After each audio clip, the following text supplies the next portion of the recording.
Okay, we're continuing on our theme of the soldier voices of the Civil War. We're now going to dive into a few primary source documents with Museum Educator Jennifer Dubina to explore the lives of individual soldiers, their home communities, and the battles they experienced. Ms. Dubina, Jen, is a museum educator at the National Museum of the U.S. Army, where her focus is on developing content for educators and students. Prior to joining the museum staff, she worked at the National Museum of African American History and Culture, Arlington House, the Robert E. Lee Memorial, and Sagamore Hill National Historic Site in New York. So we will also take questions at the end like we've been doing. So welcome, Jen.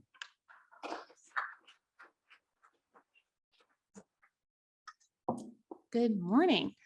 Thank you, John, for that introduction. But today we are going to be examining the lives of three individuals who experienced the Civil War and served their country. And we are going to be looking at their lives in their own words. And when I say that in their own words, I mean we're going to be looking at their own letters and diaries to hear about their experiences. And we're going to use some other primary sources to reconstruct their lives during the Civil War, and also know a little bit more about what happened to them before and afterwards.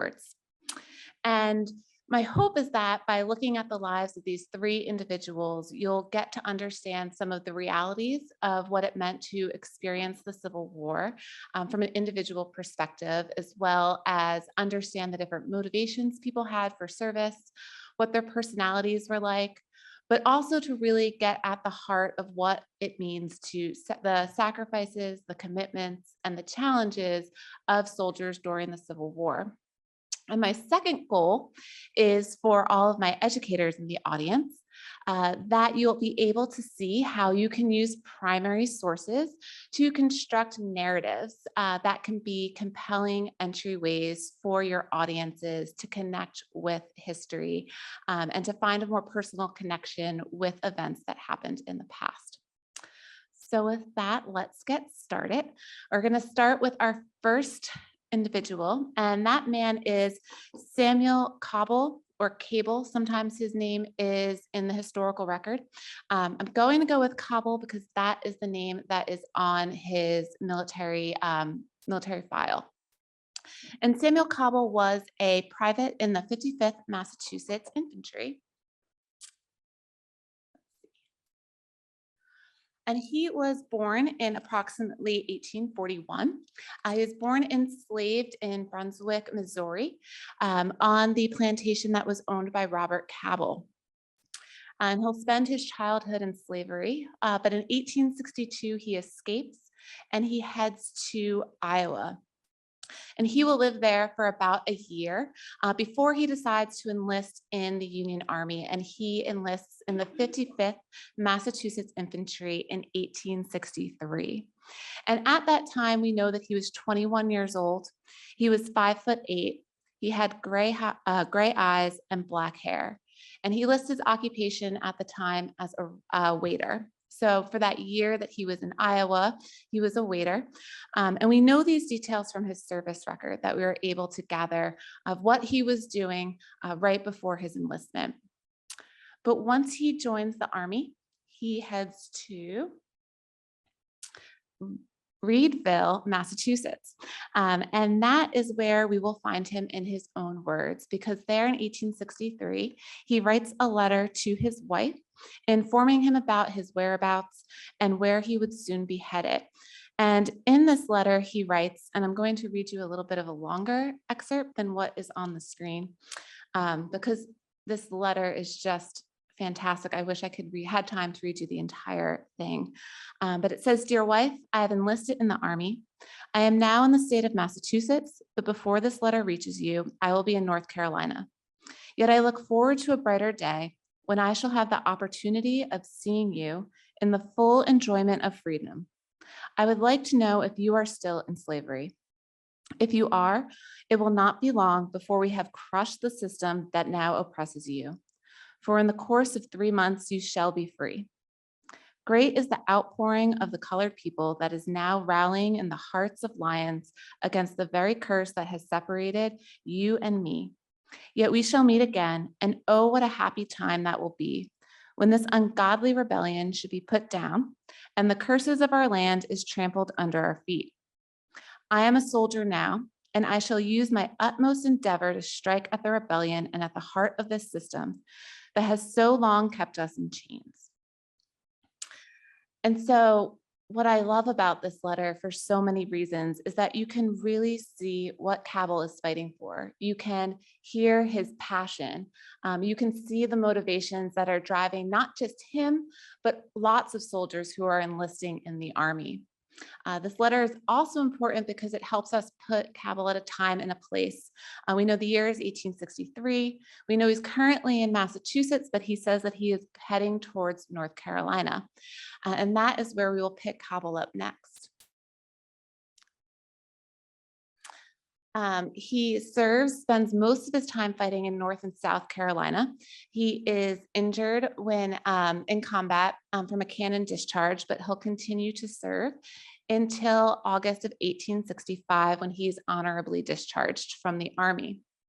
And from there, he will head back to Missouri, where he will be reunited with his wife, and they will legally marry now that the war is over, and they will start their family. They'll have one son, Samuel Jr., and they will live in Denver, Colorado, until about 1891. And then we can pick up his life again from his pension record, from his application that he submitted in 1891, and list his residence as Fort Leavenworth. So he was living in the Fort Leavenworth military home at the time. And he did receive his pension as well, in case anyone wanted to know. And then in 1905, Cabell will die of kidney failure at Fort Leavenworth, and he is currently buried at the Leavenworth National Cemetery. And so what I find so compelling about not only this letter and the life of Samuel Cabell is that what you can really get from this, again, as I said, that passion, that enthusiasm, and the motivation for fighting in this conflict. But you also get to see the soldier as an individual. We see him in the letter and in his story as a husband, someone who is fighting not only for himself and for this greater cause, but also fighting for his family at the same time. So this is just one way that historians and educators can use primary sources to really help others elicit the feelings and that others were feeling in the past. The next soldier that we're going to look at is John Phillips Turner. He was a merchant and later a politician who served in the 80th West Virginia Regiment during the Civil War. Now, John Phillips Turner was born in 1838 in Coles Mouth, Kanawha County, West Virginia. That town no longer exists. If you're familiar with West Virginia, it's St. Albans, West Virginia. His father, John Phillips Turner Sr., was born into a wealthy shipbuilding family in Pembroke, Massachusetts. And while he lived in West Virginia for most of his life, he spent a lot of time traveling back and forth between Massachusetts and West Virginia. His father owned 9 slaves and was a farmer.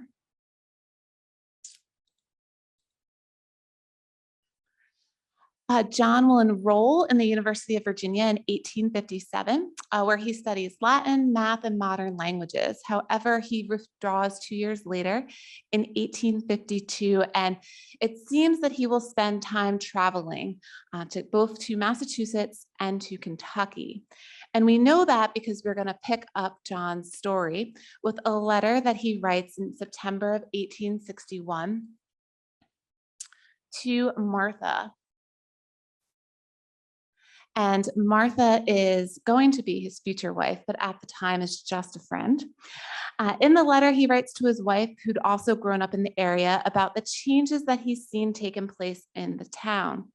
He writes, I left Catlettsburg, Kentucky, a day or two after I wrote you, and got home without much difficulty, except having to walk some 30-odd miles of the way. sounds a little difficult to me. And I have found things greatly changed. He goes on to say that he came upon one of the famous masked batteries that were stationed throughout the town. But as Uncle Ben had charge of the men stationed there, they did not open fire upon me, although I was from despised Yankee land. And so right there, we know that this is an individual whose family is fighting on the Confederacy side, but he's coming from the North despised Yankee land. And he continues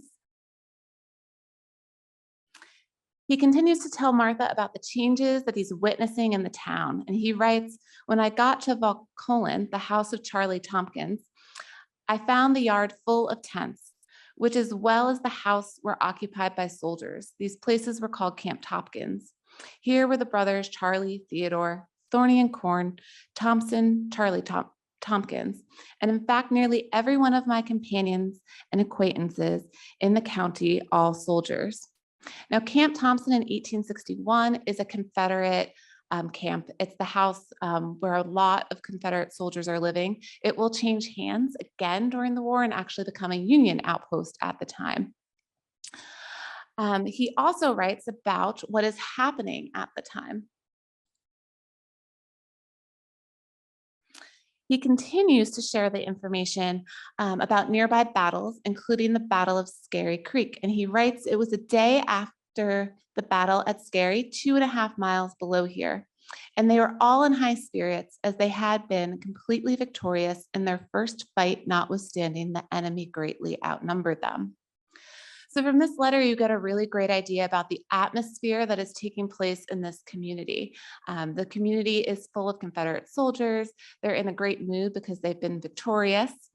And you have this man coming in, an outsider from this Yankee land. And he ends the letter giving you an idea about his feelings about secession and what is happening. And he writes, you have no idea the bitterness of feeling that exists here against the Yankees, as all Northerners are termed. And I believe they even hate the Unionists here more than the Northerners.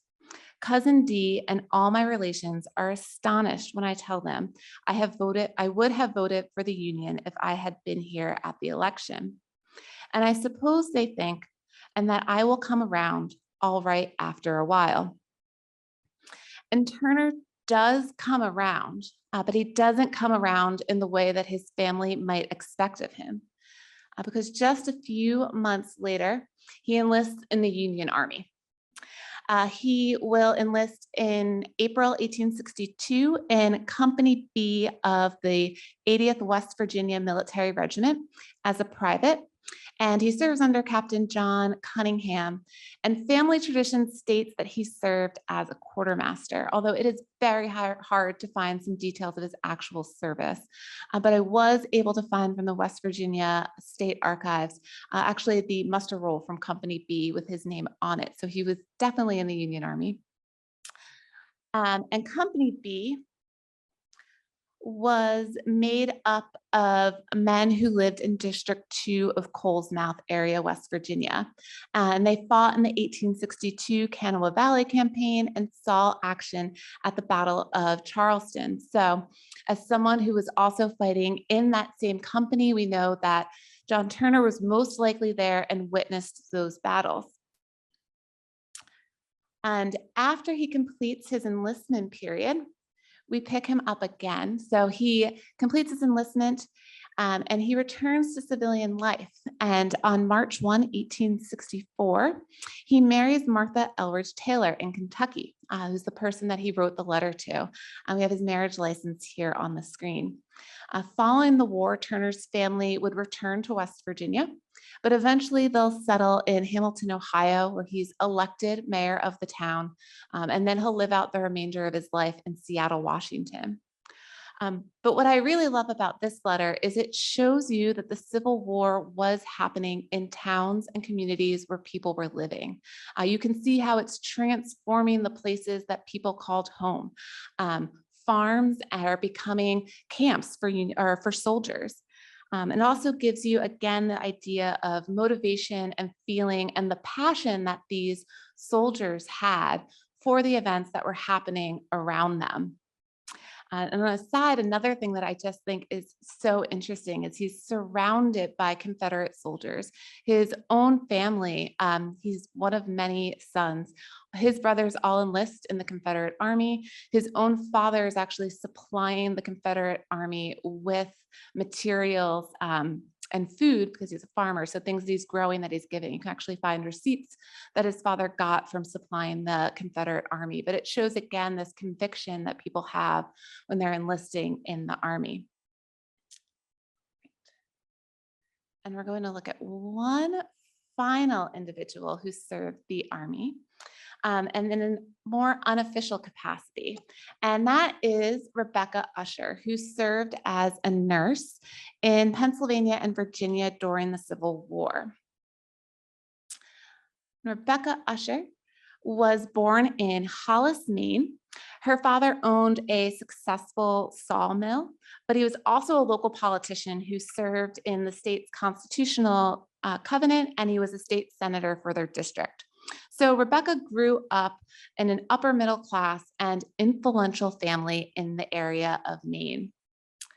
We lose a little bit of her life story until she attends the Ursuline Covenant in Quebec, Canada in 1836. She most likely received a basic education as a child at maybe a local cemetery or seminary, but she wanted to learn French, so her father sends her to Quebec to learn it. And she will spend 4 years studying and eventually teaching others French. And after completing her studies, she returns home where perhaps she supported herself as a teacher. She continued to live at home or possibly with relatives. And we don't pick her up again until 1862. When she obtains a nursing position at the U.S. General Hospital in Chester, Pennsylvania. And Rebecca describes the hospital in a letter to her sister pretty extensively. She writes that the main building of the hospital was built for a normal school and is 100 feet wide by 100 feet long by 40 feet wide and is 4 stories. The lower stories are used for kitchens and commissary stores. There are over 900 patients who are cared for in barracks that are divided into wards of 60 to 70 patients. And within months of arrival, Rebecca is assigned to manage her own yard. And in the same letter, she writes to her sister, "I am delighted with hospital life. Feel like a bird in the air or a fish in the sea, as if I found my native element." Rebecca had no medical training. And she performed mostly duties of caring, bringing food, providing companionship for soldiers that are in the hospital. And in another letter home, she wrote her sister about things that they need to be sent to the hospitals to make sure they have stuff for the soldiers. She wrote, "We need flannel shirts more than anything. Tobacco is much needed. Every day they come down by the dozens to Mrs. Tyler's kitchen asking for just a little tobacco." So from her letters, not only do you get an idea of what it's like to be a nurse during this time period, but you can pick up bits and pieces of what the soldiers in these hospitals are experiencing. And while she's serving as a nurse, it's not all work. She takes the time to sightsee. In 1863, she leaves to visit Washington, D.C. And there she visited the White House. And she wrote to her brother-in-law, to her great disappointment, "The father of our country and brother of all mankind was not present." We are, however, introduced to Mrs. Lincoln. That little aside. And she goes on to write perhaps not the kindest things about Mrs. Lincoln, and I have not included it here. Because the one thing I'm struck by as someone writing a letter long ago, you never expect that someone almost 150 or more than 150 years later is going to be reading your thoughts about someone that are very unkind. So think about what you write before you write it. During the same visit, she visited the patent office as well as the Capitol building, and she remarks about how it is still under construction and how she thinks that it'll look lovely once it's all completed. And she concludes writing to her brother-in-law, "I like Washington very much, notwithstanding the mud." And she writes paragraphs about how muddy Washington, D.C. is.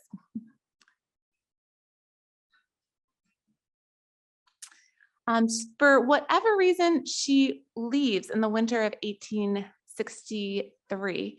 And in December of 1864, she will sign on with the Maine Camp Hospital Association as a nurse in City Point, Virginia.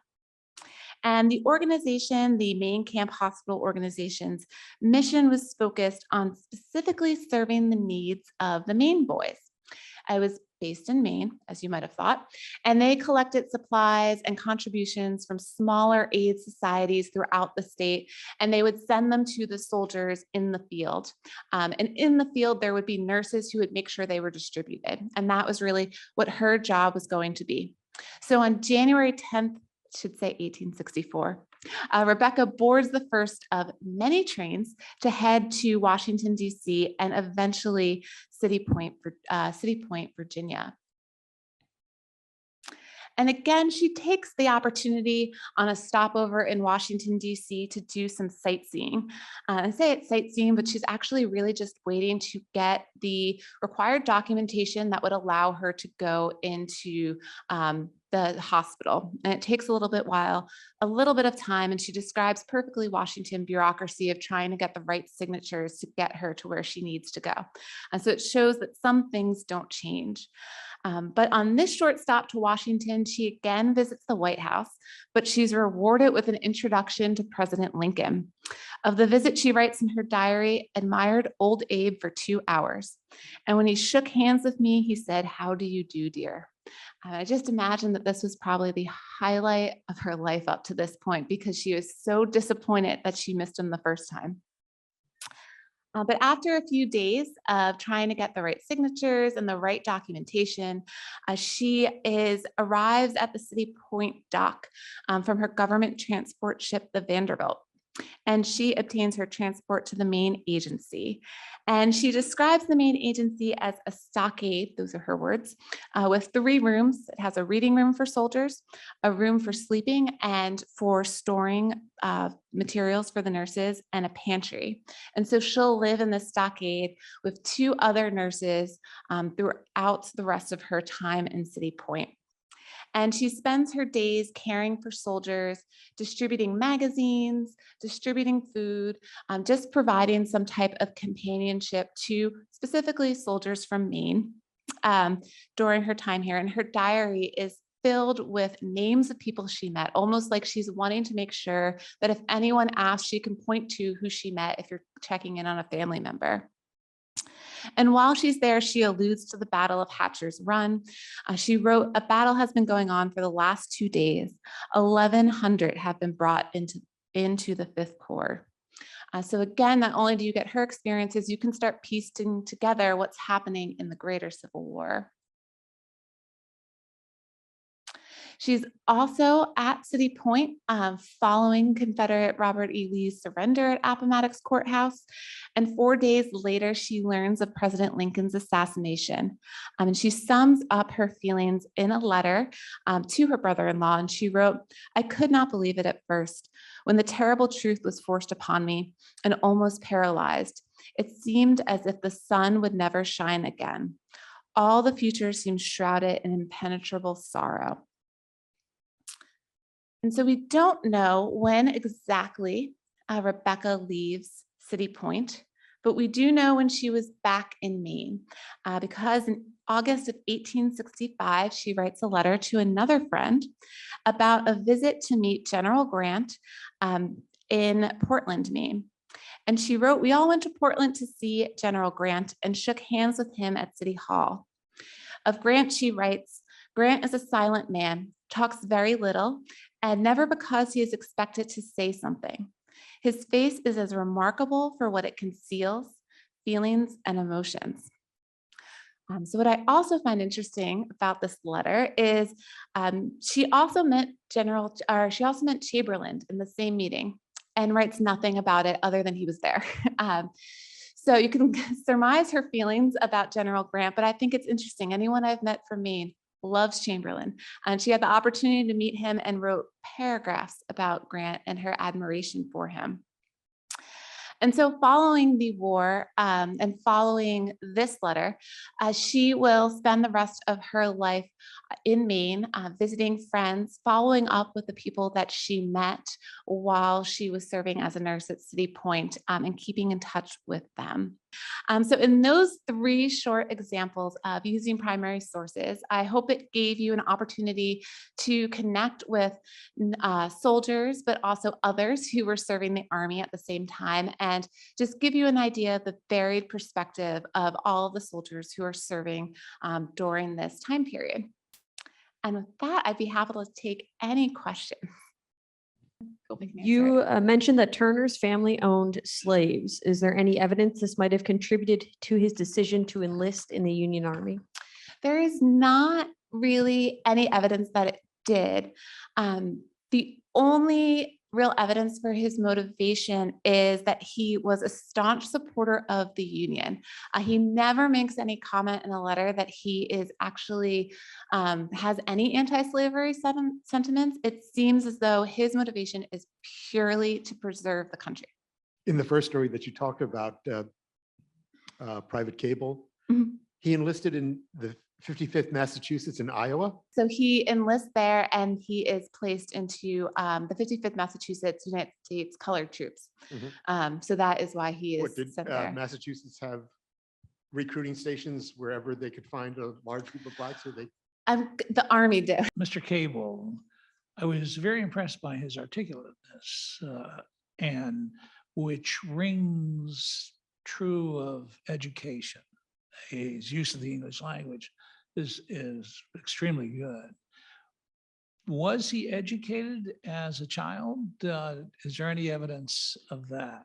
None that we could find, because it's so hard to find more information really just about him. The letters that we have for him only survive. There's one letter that he wrote to his wife and another that he wrote to his mother, where he expresses pretty much the same ideas. But the only reason they've really survived this long is because Robert Cabell confiscated them. And he kept them because at the time, people who were living in border states who owned slaves, who had enlisted in the Army, could be compensated for them.